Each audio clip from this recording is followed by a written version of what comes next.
Halo teman-teman, ketemu lagi sama aku Dian. Jadi ini part yang keempat ini masih bersama Bu Novi, karena ceritanya kan tentang PhD itu seru banget ya. Jadi kayak emang benar harus part tuh harus banyak banget kayaknya. Nah kemarin terakhir kan cerita tentang dosennya itu ya. Kayak jadi beda gaya ya dosennya ya. Beda gaya, beda aturan. Jadi itu bukan kampus ya, kayak dosen itu punya gaya sendiri gitu ya, benar-benar individual banget ya. Tapi ya disepakati dengan mesti disepakati dengan si mahasiswa gitu. Jangan sampai apa ya, ada yang nggak suka gitu, mahasiswanya nggak setuju sebenarnya, tapi jadi dia kayak terpaksa gitu. Jadi bisa gini, kamu datangnya masa tiap 2 minggu, saya nggak mau kak gitu, boleh? Itu terlalu cepat buat saya. Misalnya kayak saya kerja, saya butuh waktu 3 minggu, itu boleh. Jadi cara ngungkapinnya ya, bukan saya nggak mau gitu. Iya. Kalau gitu jadi, hajar ya. Jadi nggak mau gitu ya, jangan gitu kan. Iya. Kan jadi komunikasi ya, seni berkomunikasi. Pak kalau kayak gitu, Pak yo, ya gitulah. Biasanya kan panggil nama gitu ya. Ya kalau di Jawa kan namanya Pak.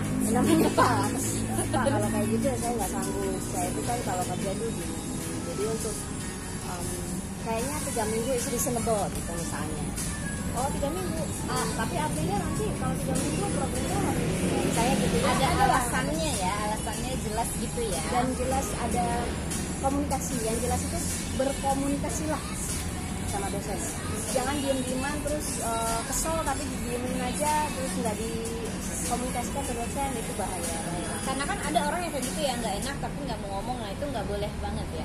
Nggak boleh. Jadi harus diutarain dari awal.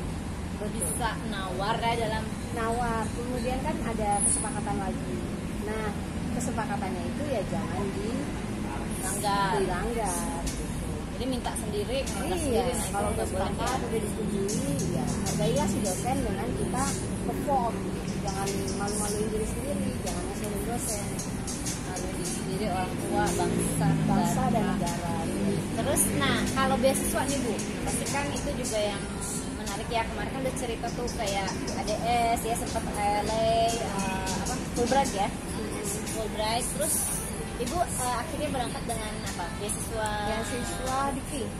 Ada ceritanya nggak tuh? Maksudnya gimana sih susahnya dapat beasiswa, dan cara perjuangannya kayak apa sih? Yang pertama saya nggak keterima. Daftar pertama tetap nggak keterima ya. Jadi Dikti ya. Dikti itu daftar kedua baru bisa diberi beasiswa. So I win the scholarship on my second application. Yang pertama udah sampai pada wawancara tapi nggak keterima, jadi belum berangkat. Sehingga LO dari beberapa universitas lewat gitu. Nah itu juga sih ya, semua ada masanya, semua ada waktunya. Saya dapat LO dari beberapa universitas yang lain ya, di Australia, memang saya inginnya ke Australia. Terus daftar beasiswa segala macamnya itu nggak dapet, termasuk Dikti yang pertama. Kemudian udahlah, dia kayak pasrah dulu ya, kayak pasrah aja udah. Aduh gimana ya gitu, udah tenangin dulu. Akhirnya daftar Dikti kedua kalinya. Nah saat itulah saya masukkan application untuk sekolahnya adalah ke Monash gitu. Sebenarnya Monash ini kan udah saya impikan sejak kuliah S1. Pengennya nerusinnya tuh ke Berarti Monash. Impian dari berapa tahun sebelumnya ya Bu? Nggak usah gitu. Beberapa tahun sebelumnya, cuma beberapa tahun, 20 tahun. Penting ya. Iya makanya Eksistensi. terus. Oh jadi impian luar iya, kan jadi ya, impian lama loh. Ketika S1 itu kan banyak apa ya namanya, adalah pengalaman mentoring mahasiswa, siswa untuk program belajar budaya waktu itu ya. Jadi ini ada beberapa tuh yang dari Monash, ada programnya Monash, ada program macam-macam ya. Terus ada salah satunya itu program kerjasama antara UGM sama Monash. Monash ya. Jadi maksudnya siswa UGM udah ada yang ke Monash di saat itu? Nggak tahu, tapi mahasiswa Monash ke UGM belajar bahasa dan budaya. Yang ke UGM, ya. Oleh karenanya kenal Monash ya. seperti itu ya. Terus Monash jadi terus ya sempat cari tahu lah apa gitu, kayaknya kepengen gitu. Itu dari S1 mungkin tahun sekitar semester 7 lah gitu. Jadi udah my dream university gitu. Sahabatku Amerika yang apa ya, orientasinya ke Amerika. Aku Australia dari Monash. Waktu daftar sebelumnya yang akhirnya beasiswanya nggak dapet, itu kayak aduh Monash kayaknya ketinggian, nggak berani gitu. Nggak daftar sempat Monash. ada perasaan kayak gitu ya. Oh, jadi emang nggak jadi daftar waktu yang beasiswa yang tahun pertama apply nggak dapat itu memang belum Enggak. ada, belum daftar ya, bukan belum ada LO, memang belum daftar belum ke daftar Monash. Monash Oke, sama sekali. oke. Daftar yang lain-lain. Tapi dapat nih dari ini, alhamdulillah. Oh dapat juga dari sini. Tapi ya itu dapat dari sini, beasiswa ini nggak dapat.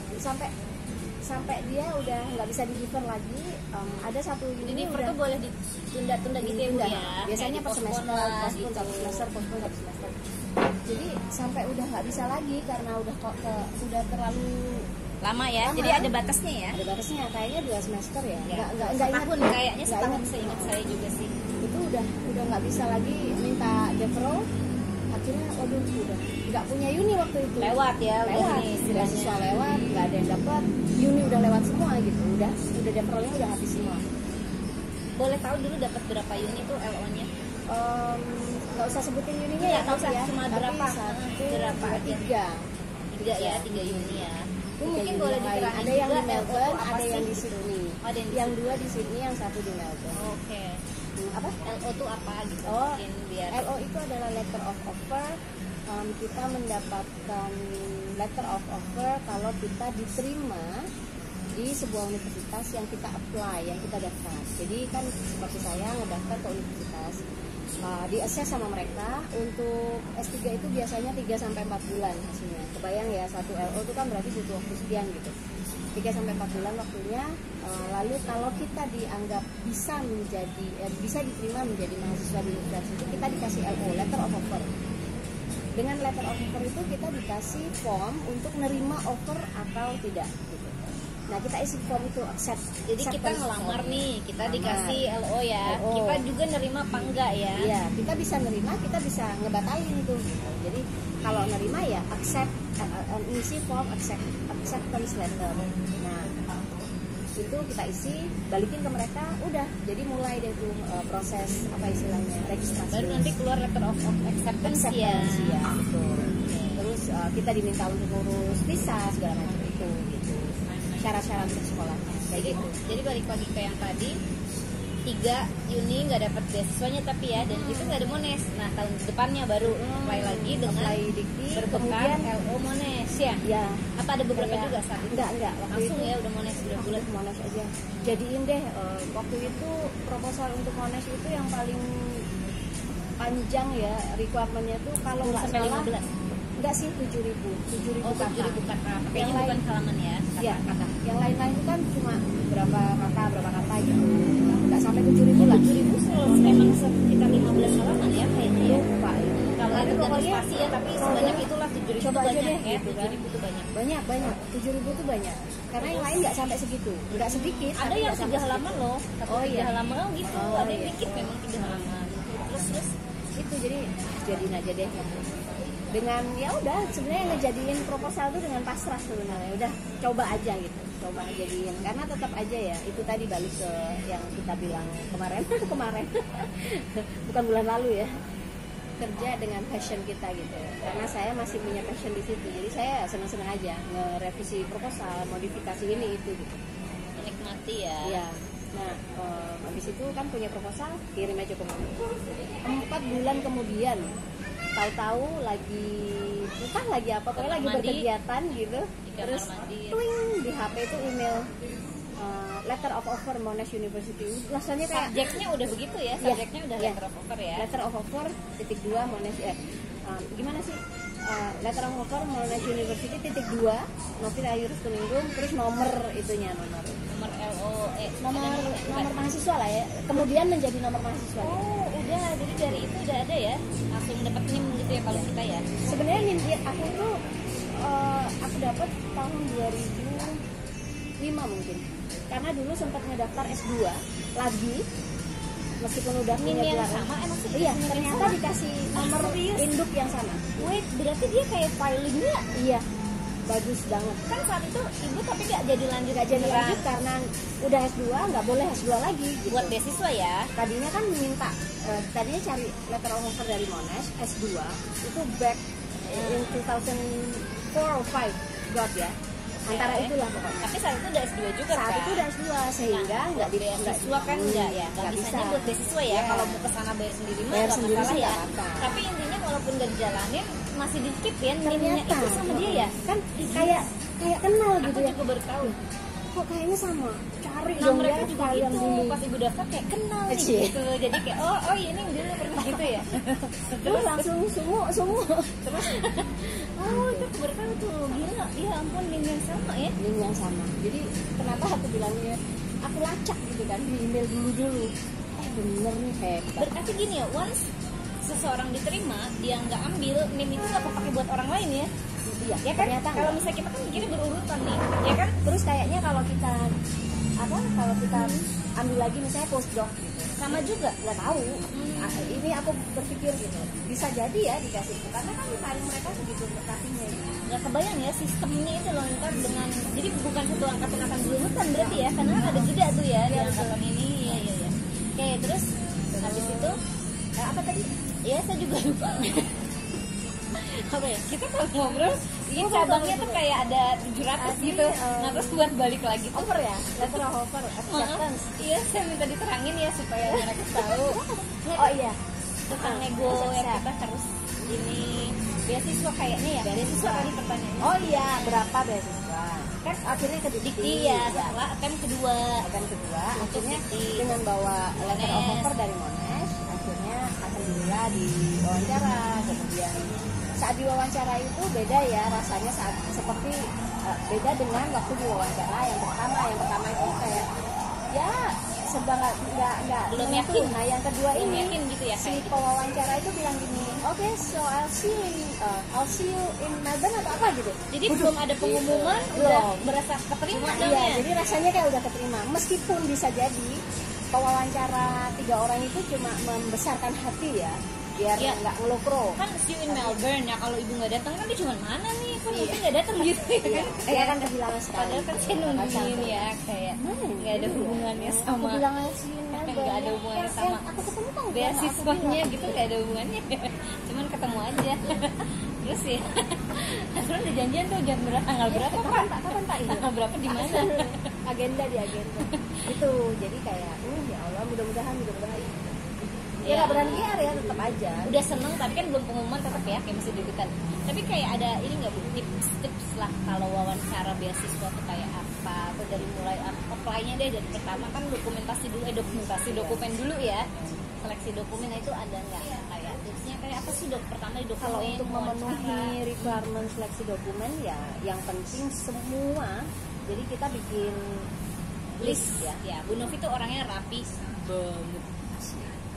Pakai banget. Jadi ya, tapi itu tabel ya kan, ntar ada contohnya kan, ada checklist. dan rencana. Oke, ya. Bikin list lah. Apa aja yang diminta, terus udah atau belum gitu. Tik Dan gitu itu diurut, ya. Hmm. Diurut. Jadi dia 1 sampai 20, ya kita taruh di sana ya 1 sampai 20 urutin itu ya. karena Mereka meriksanya juga dokumen itu kan diperiksa dengan orang tuh kan nggak hafal juga dong ya. Pasti dia di sini ada checklist, terus dia lihat, oh ini cuma 1 iya. Kalau orang kita itu kan memudahkan kerjaan orang kan. Iya. Jadi ketika nomor 1, oh iya ini ada, dia kan juga nyentang dong. Nomor 2 ini ada, oh dia juga nyentang. Kalau nomor yang ketiganya ternyata yang nomor 17 kan berarti dia juga nyari dulu ya. Tunggu. Oh Bukan ini yang berarti ini. nggak Jadi, ketemu, tapi orangnya susah iya. ya Dan itu kan melakukannya. bikin lama Nyebelin pekerjaan, juga, ya. bisa jadi orangnya juga lelah secara Iya, mental. kalau dia udah lalu mungkin nggak ketemu, ntar ada yang kelewat ya, Iya. kesannya ini belum ada, padahal udah. Jadi sama-sama ngerugiin dia dan kita sendiri Iya, yang suruh bisa jadi berakibat itu. Jadi mudahkanlah urusan orang agar urusan kita juga insya Allah dimudahkan. Tuh, itu dokumen ya Bu, pas wawancara. Wawancara. Oh iya, tadi kan pokoknya yang rapi, urutin dan semuanya pastikan ada. Jangan satupun kececer. Oh iya, soalnya kalau nggak urutan kitanya sendiri juga mungkin pas nyontengin bingung Kalau ya. kita Ya mau sama, kita ngeceknya juga sendiri mungkin kan ada yang juga nggak ada. Iya, udah pusing Bisa jadi kececer. lewat ya. Oh iya, ada yang mungkin nggak urut kalau di saya. Biasanya kalau naruh dokumen apapun, foto, karena foto Oh, kan di atas, kecil. ya. Biasanya saya taruh foto tetap paling atas. Jadi meskipun Walaupun foto dia ada di nomor urutan berapa. kelima misalnya, tapi tetap saya taruh paling atas. Karena dia takutnya malah justru Malah mirip kececer. kan. Kecil banget. nggak jatuh berganti foto orang lain. Terus wawancara ya? Apanya ya mengenai wawancara? Dia mesti kayak atau enggak yang sering ditanya kira-kira apa yang perlu Oh, disiapin oke. atau Oke, yang perlu disiapin ya. karena Karena kayaknya kebanyakan dari dia awal dibuka ibu kan pasti orangnya tepat waktu tuh ya datang Oh. berapa menit yang gitu-gitu kan itu juga penting. Iya. Ya ibu Iya. datang kayak 2 jam lebih awal. Oh, Sehari 6 sebelumnya. jam ya, 6 jam Terus lebih awal. sehari Jadi sebelumnya. wawancara jam 9, saya jam 3 pagi tuh udah baris di sana. ambil kartu Ambil antrian. antrian wawancara. Ya intinya jangan, nah bukan jangan sih, maksudnya intinya saya nggak suka membuat diri saya sendiri Stop jantung ya. Gitu. Jadi being an early person itu adalah sebuah benefit gitu. Jadi itu sih tipnya ya kita harus Iya kan nggak deg-degan ya. Iya, Itu nggak datang deg-degan. udah deg-degan. Padahal kan kita udah deg-degan dengan nanti materi wawancara, kita mau ditanya apa. Kalau deg-degan karena aduh tempatnya di sebelah mana, itu kan sepanjang banget gitu. I cannot handle that situation. Jadi makanya saya menghindari itu gitu. Jangan sampai kayak kalau orang yang biasa sepaneng terus kena tekanan dia santai-santai aja, ya mungkin biasa aja gitu. Kalau saya nggak mau. Tapi kan tetap nggak baik ya sebetulnya ya. Dia nggak baik Masa karena kan selalu ada potensi dia apa telat. namanya sekalm apapun orang itu kan tetap ya pasti ada batas di mana ya kan Iya, kalm nih bisa tapi jadi. udah telat kan tetap atau ntar dipanggil namanya kelewat Kalau kelewat ya kalau orang super kalem dia tetap kalem. lewat ya pak ya udah pak Oke Pak, tahun depan sampai ketemu ya Pak. Ya terus orang super kalem. dia emang nggak pengen beasiswa kalau itu bukan super kalem terus Dan itu pokoknya I'm an early person, jadi ya udah siapin. Terus kalau tempat, terutama kalau tempatnya nggak dikenal ya, areanya kita nggak tahu, gedungnya kita belum tahu, gitu. Pelajari di peta, kemudian kesana itu salah macetnya muter balik salah karena saya nyetir sendiri, jadi sepaneng banget kalau sampai kena macet yang kita nggak tahu nasib kita bakalan gimana ini, macetnya masih berapa lama lagi gitu. Jadi pernah datang ke sebuah acara, ini bukan buat wawancara ya, pernah datang ke sebuah acara, acaranya itu jam 9, tapi saya datang sampai sana tuh udah jam 7 kurang, karena kalau saya ya datang itu macetnya iya, parah ya? macetnya saya akan nyampe sana jam 9.30 misalnya gitu. Jadi mending aja udah nungguin 2 hours, 2 jam, tapi kan iya. bisa sambil kerja apalah gitu. Mungkin kalau zaman sekarang sambil tiktokan ya, tapi kan zaman waktu itu nggak ada itu kan 2 jam dapat berapa persenan ya gitu. Nah itu kemudian pas udah di dalam ya udah tinggal jadi she knows me very well bahwa aku tuh kadang bisa tersulut emosi dengan mudah, tergantung sih, tapi ada saat-saat bisa tersulut emosi dengan mudah. Jadi kalau ada yang orang ditanya nggak jelas terus malah yang kayak iya aku tuh udah tahu kamu nanya apa gitu, itu aku akan bus gitu. Tapi untuk hal-hal seperti ini kayak wawancara beasiswa, terus apa lagi ya, misalnya apa ya, ya hal-hal yang wawancara kerja itu kayaknya udah lama kan udah lama. udah lupa Waktu itu masih culun banget juga, kayaknya emang nggak bisa emosian juga waktu itu. terus Jadi ya apa hal-hal yang sangat krusial kayak gini ya, jadi itu tuh bener-bener meredam gitu. Udahlah orang mau kayak apa juga biarin, pokoknya aku diam, nggak usah emosi, jangan kepancing, jangan tersulut gitu-gitulah. Jadi ya itu harus diingat dari awal dan terus-terusan gitu. maksudnya Telling di myself, hari beasiswa itu ada yang nyebelin enggak menghindari hal yang seperti tapi itu. nggak ada Waktu itu nggak ada. Jadi maksudnya untuk apapun yang apa ya istilahnya berada pada momen-momen krusial gitu, sorry life changing gitu. Jadi Life changing sabarlah situation ya. Itu jadi tapi ketika itu nggak ada, semuanya bagus, rapi, tertib, dan apa ya kayak pengaturan ruangan harus kemana, meja kemana, itu jelas. udah rezekinya tapi emang itu Rezeki nggak bisa alhamdulillah. dilepasin ya masa Iya, semua iya. ada tips perlu Iya, dijalanin betul. ya Tapi memang itu dia ada, emang waktunya gitu ya, waktunya aku ya itulah. enggak gini saya sendiri aja baru tahu loh bahwa di tahun yang nggak dapat itu nggak ada dari Mones gitu. Maksudnya aku baru tahu sekarang nih, Tahun yang yang nggak dapat beasiswa itu nggak ada yang dari Mones. Itu baru tahu aku beneran, maksudnya aku nggak berani, sampai tadinya nggak berani. aku Kayak, sekarang aduh Mones, tadi kepengen banget. Bisa iya, aku keterima jadi nggak sekarang ya? kayak bener-bener itu namanya rezeki ya kan. Kalau saat itu diterima beasiswa kan emang seneng dapat beasiswa, tapi kan bukan kampus Bukan yang di diidamkan gitu university, loh ya. Nah itu jadi kayak kedelay setahun tapi kampus yang dipengenin banget. Jadi aku sendiri baru tahu banget nih. Oh gitu. Iya, jadi gimana ya, aku tau lah union yang dilamar itu apa, tapi kan aku nggak tahu bahwa itu nggak ada gitu loh Bu. Iya. Gimana sih, entah nggak ngeh atau Bahwa itu nggak dilamar gitu iya, ya. aku tahu ada beberapa Yang offernya ini dapat dari ini mana dapat. gitu ya. Gitu maksud aku. Jadi Yang sebenarnya ketika dapat, ya aku dapat lagi alhamdulillah gitu ya, seneng banget iya, gitu. tahu yang dapat tuh berapa Pas gitu. dapat dari Mones tuh kayak yang dek, berhenti aku detak jantungku beberapa sepersekian berapa detik. hari. Untung masih bersama kita. Beneran ini gitu. Wah, beneran Jadi ceritanya memang, seru banget. memang ya itu lah ya, semuanya itu gabungan antara kerja keras, usaha, doa dan ya waktu ya. Iya. Benar. Ketentuannya udah dapet ke Monash tahun segitu gitu ya. Jadi ya gitu lah. Meskipun namanya usaha ya kita tetap harus usaha, kan kita nggak tahu ketentuannya itu yang mana, ketetapannya yang mana. Usaha selalu maksimal lah ya. Iya. Kita kan emang menunggu yang mana nih Tuhan gitu. Iya, Kita nggak iya. tahu ya. Terus nah wawancara, pas wawancara nih Bu, apa ada tips Oh. tertentu nggak?